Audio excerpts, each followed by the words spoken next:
got to get out and vote. U.S. Republican presidential candidate Donald Trump and his Democratic rival Vice President Kamala Harris are campaigning around the country as the November 5th election approaches. And with your help in November, we will win.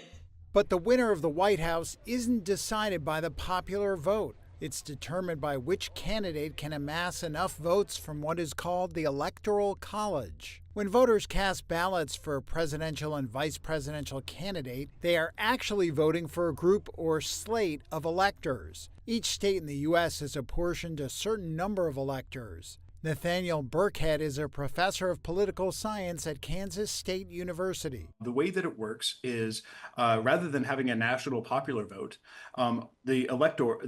each state has a given set of electors, and the majority of the candidate who gets the majority in that state will then have those electors meet in what we call a college to actually formally cast a vote for president. Electors are typically party loyalists who pledge to support the candidate who gets the most votes in their state. Each elector represents one vote in the Electoral College. Nationally, there are a total of 538 electors who make up the Electoral College, and a candidate needs the support of 270 to win the White House. Congress officially counts the votes after all 50 states have made their selections. This will happen on December 17th this year.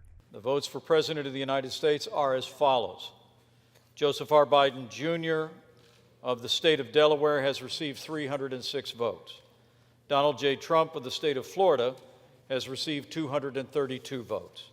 The system mandated by the U.S. Constitution was a compromise between the nation's founders, who debated whether the president should be picked by Congress or through a popular vote. The number of electors that each state receives is based on the number of representatives it has in Congress, which is based on the size of its population. Wyoming is the least populous state, and California is the most. So Wyoming has one member of the House of Representatives and 2 senators. That means that they've got 3 Electoral College votes.